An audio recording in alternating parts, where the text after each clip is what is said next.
the UNICEF Regional Director Sanjay Wijesekera was in India on his maiden visit, and he spoke to NDTV on the contribution India can make in shaping the future of the youngest lot of the world, that's the children.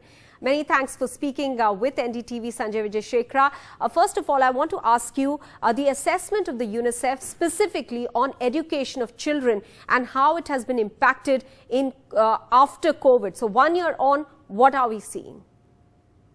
So firstly, Maha, thank you very much for having talking to me on this, and I'm really privileged and to be with you. So on your question on learning loss due to COVID is a huge concern for UNICEF. Globally, in any case, the kind of quality of education indicators were low even before COVID. But what COVID has really done is it's set us back substantially, and the indicators are that now it's much worse, and across, on average across the developing world, about 7 in 10 children who are 10 years old cannot read a simple sentence and gauge the meaning. So it is a real crisis, because a lot of investment is going into education, and yet the outcomes are poor. Now, with regards to India, India has conducted a national assessment, a national assessment to look at how and the nature of the learning loss over that period.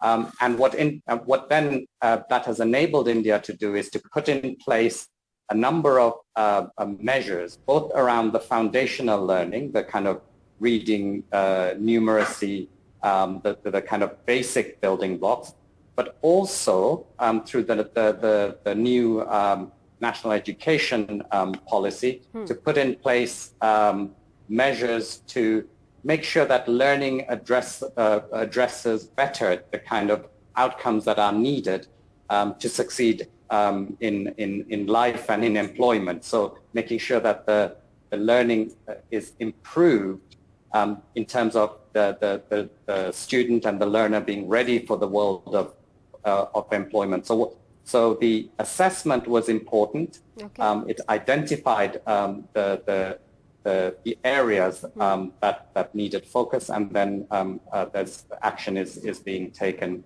and we've been privileged to be part of that process.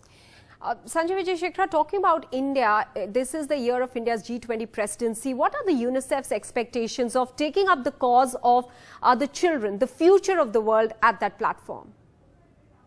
Issues that are central for children, young people and women are reflected as a core part of the decisions and declarations and that are part of this G20 summit, and that they are carried forward into subsequent presidencies, and that there is action behind it. So we have worked, and just yesterday I met with the G20 Sherpa, who was very gracious to see us, and again,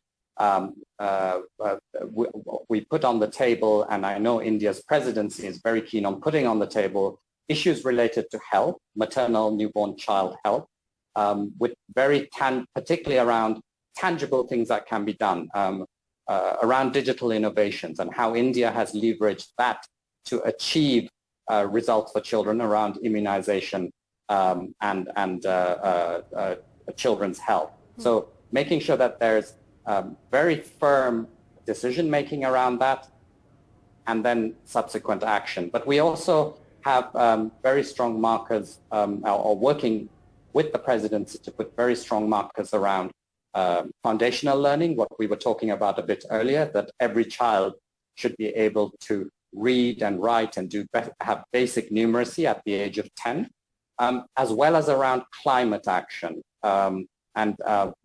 For that, we also put forward a very clear kind of concepts and proposals for shock responsive social protection. So social protection schemes that support children and their families to respond to be resilient to the climate shocks that emerge. So what we hope as UNICEF and expect and are working towards together with the Indian presidency is to make sure that there is a very clear decision-making and action around children as part of the G20, because the G20 together have a huge influence on the future of the world's children.